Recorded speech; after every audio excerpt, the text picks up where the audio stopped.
रोजच्या जीवनामध्ये प्रत्येकजण कामानिमित्त बिझी असतो. असं झालंय की आता गढूळ पाणी असल्यामुळे काही दिसतच नाही, तर तो मासा अडकला.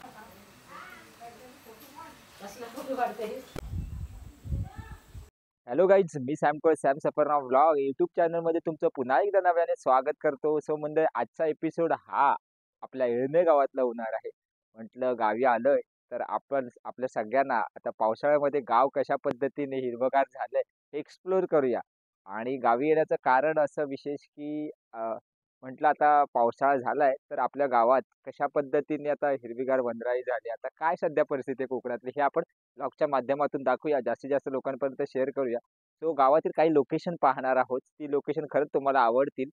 सो त्याच्यामुळे मी त्या लोकेशनवरती चाललो एक्सप्लोर करायला. सो म्हणजे हा ब्लॉग शेवटपर्यंत पहा, लाईक शेअर सबस्क्राईब करा, त्याचबरोबर आपल्या इंस्टाग्राम पेजला फॉलो करा.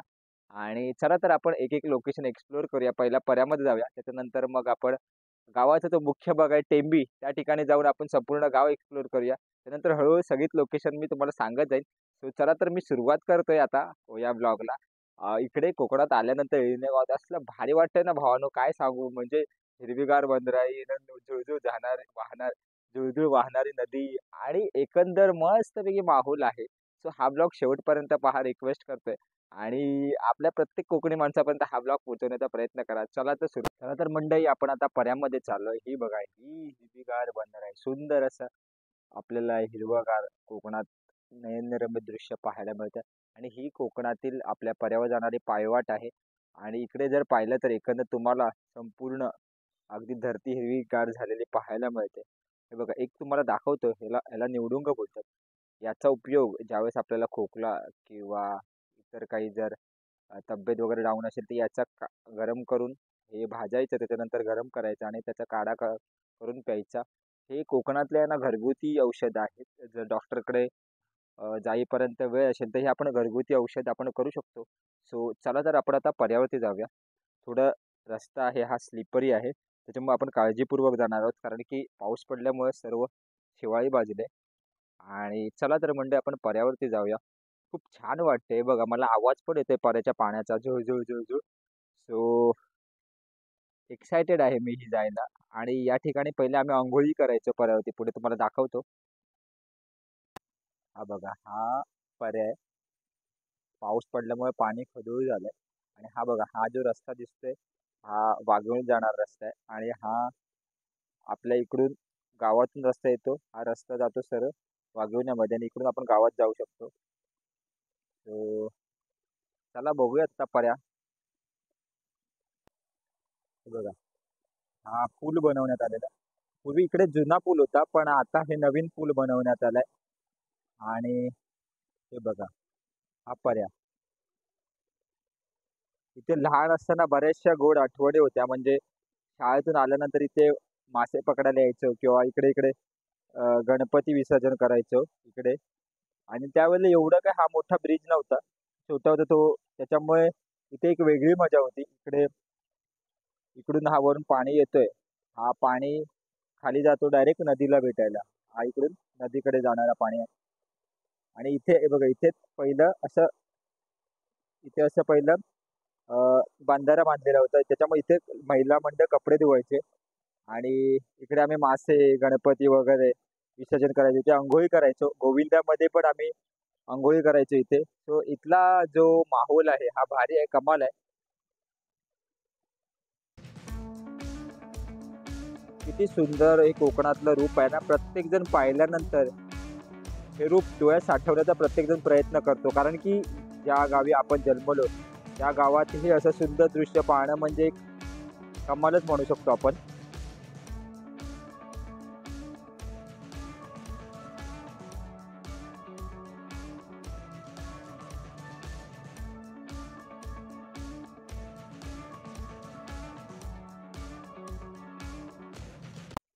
चला आपण थोडस आता खाली जाऊयात आणि खालून एकदम मस्तपैकी आपण नजारा पाहूया पर्याचा.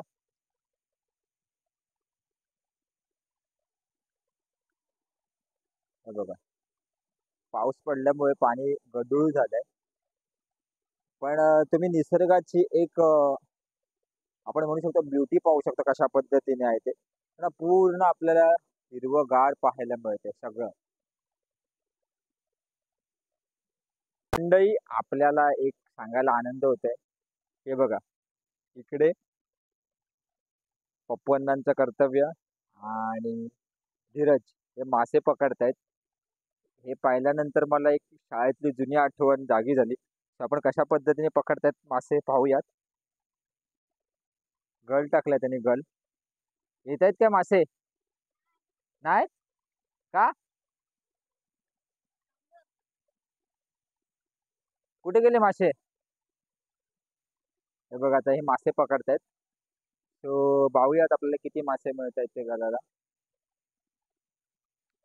आणि कशा पद्धतीने मासे पकडतात ते पाहूयात. आपण धीरज सोबत बोलणार आहोत. धीरज, तू येतोस ना मासे पकडायला? किती मासे पकडले? 2. कसे कसे मासे कसे गळाला लावतात तुम्ही?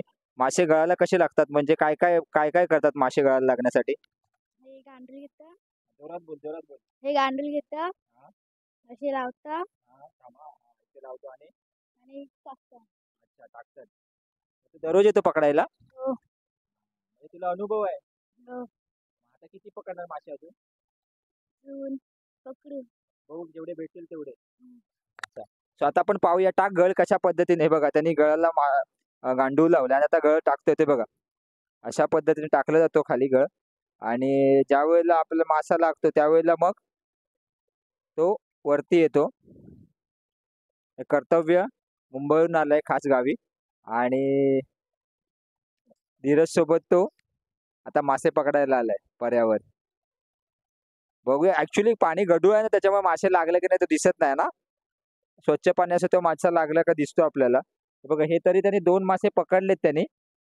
बघूयात आपल्याला भेटतोय का एखादा मासा. भेटला का दाखव हा धीरज. त्यांचे भरपूर प्रयत्न चालू आहेत पण गळाला काही मासा लागत नाही. पण प्रॉब्लेम असा झालाय की आता गढूळ पाणी असल्यामुळे काही दिसतच नाही. तर तो मासा अडकला की नाही त्याचा अंदाज येत नाही. पण तरी ते प्रयत्न करतायत मासे पकडण्याचा.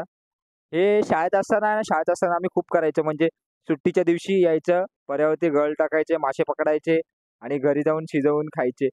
पण ती मासे पकडण्याची एक मजा होती ना, एक आनंद होता ना, तो एकदम भारी होता भावानो. आता म्हणू शकतो आपण गेले ते दिवस आणि राहिल्या त्या आठवणी. पण पुन्हा एकदा आपल्या जुन्या आठवणी कर्तव्य आणि धीरजनी ओल्या केल्यात आणि ते पर्यावरती मासे पकडायला आलेत.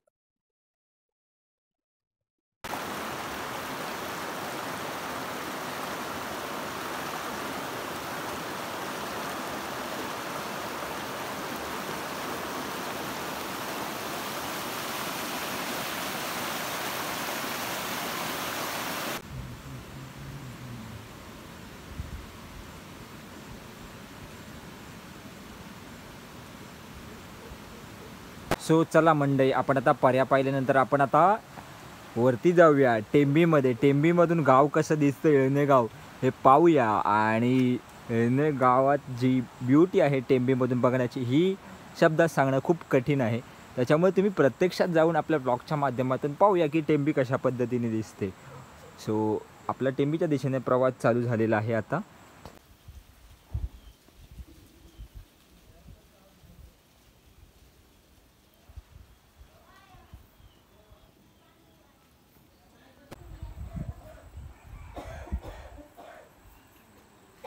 भेंडी भेंडी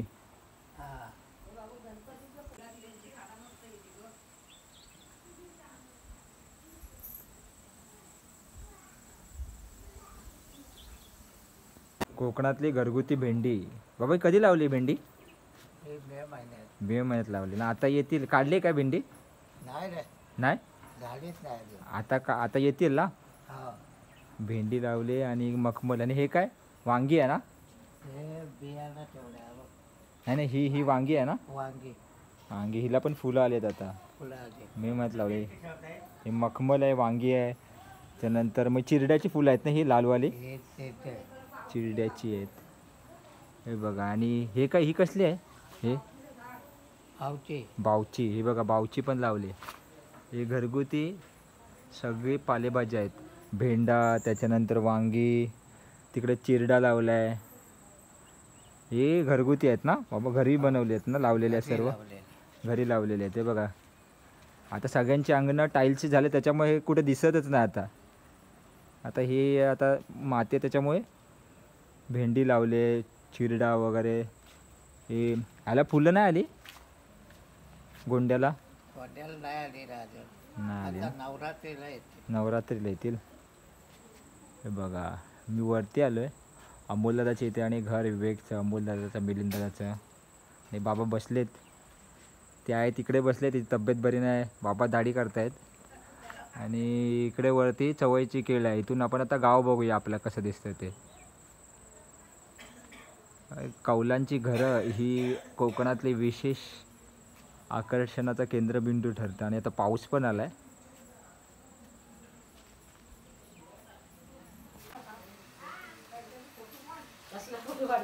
हा झोऱ्याच आहे ना. कोकणातली माणसं मायेचा ओलाव जपणार आहे. बघ आत्ता मी इथे आत्याने बनवलेला मस्त की अंडा गरमागरम आणि मच्छीचा रसा खायला दिला. आता मस्त की खाल्ला पोटभर. आणि हे बघ आत्याने मी सकाळी नाश्ता करून आलो, तर ही प्रेमाची माणसं असतात, ही ओलावा देणारी माणसं. त्यांनी मस्त की आता मला खायला दिला आणि खाल्ला पोटभरून. आता दुपारी जेवायची पण गरज नाही. आता बाबांसाठी बनवतात आता मस्तपैकी. आता कसं वाटतं गावी? मस्त. गावाला मजा, मुंबईपेक्षा गावाला मजा असते. गावाला मजा. आता गणपतीत पण मजा आहे ना. मजा मजा, गणपतीत, होलीत सगळी मजाच असते इकडं. मुंबईला काहीच मजा नसते. हं.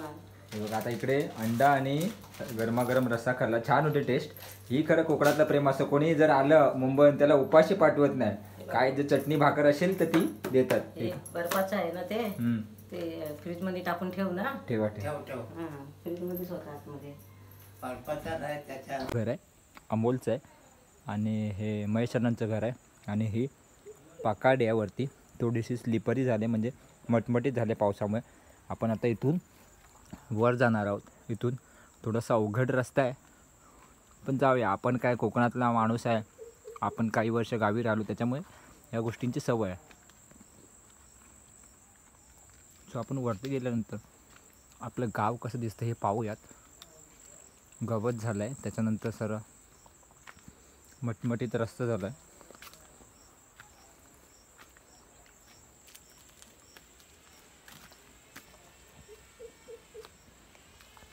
मंडई आपण आता वरच्या भागात आलेलो आहोत, म्हणजे अगदी गाव जिकडे संपतो त्या ठिकाणी आलेलो आहोत. आणि सुंदर असा आपल्या येणे गावातला नजारा दाखवतो. हे बघा संपूर्ण डोंगर, हिरवगार डोंगर, आणि त्या डोंगराच्या मध्ये वसलेले येणे हे गाव. गाव तसं दिसायला सुंदर, रेखीव आणि छान आहे. आणि इथली माणसं तर विचारूच नका, जीवाला जीव देणारे आहे. कोणताही प्रसंग असो, सुखदुःख नेहमीच आपल्याला साथ देणारे आहेत.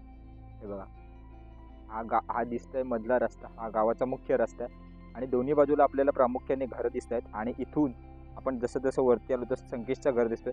संकेतच्या वरतून वरती आलो तर हे अमोलचं घर आहे. आणि हे महेशानांचं शेवटचं घर आहे. त्यानंतर समोर तांब्यांचं घर आहे. सो हे बघा ती तिकडे पुढे दिसते, ती लायब्ररी आहे हिरवं कलरवाला. त्याच्यानंतर पुढे शाळा, आणि ते पुढे दिसतंय ते घर आहे.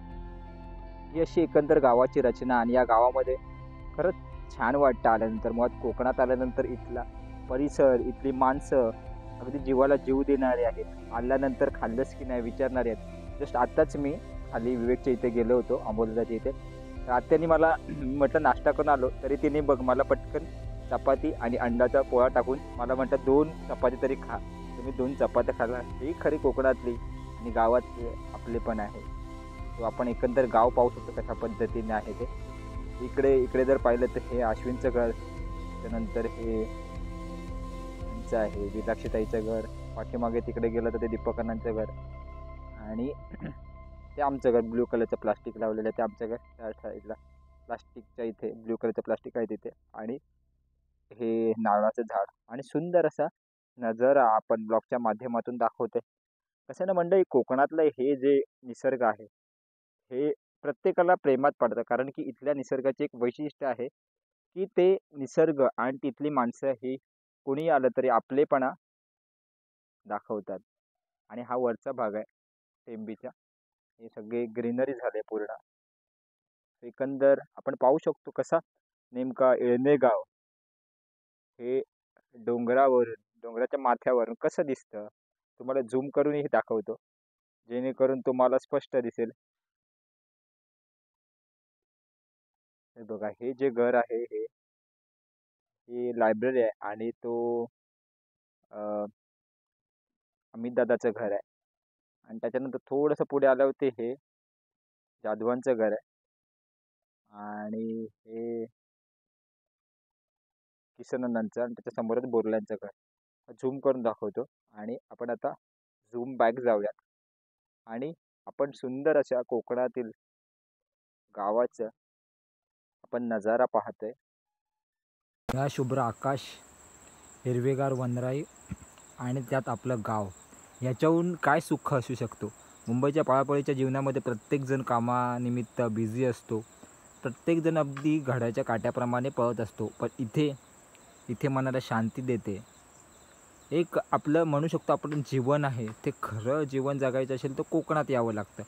आणि इथला कोकणातला जो निसर्ग आहे, या निसर्गाला जर आपण एकरूप राहून जर आपण आपली दिनचर्या जर चालू ठेवली तर आपल्याला जे आपण वयोमर्यादा आपण 60 किंवा 70 म्हणतो तर त्याच्यापेक्षाही माणूस अधिक काळ जगू शकतो. कारण की ते हवा नैसर्गिक आहे. जे आपण अन्नधान्य खातो हे पौष्टिक आहे, शेतातलं आहे. त्याच्यामुळे माणसाचं वयोमर्यादा वाढते. आणि इथलं सगळंच एकंदर नॅचरल बघितलं, इथले नैसर्गिक एकंदर आपण जर परिस्थितीचा अभ्यास केला तर आपल्याला असं जाणून येतं की मुंबईच्या प्रमाणापेक्षा कोकणातील माणूस हा अधिक जगतो.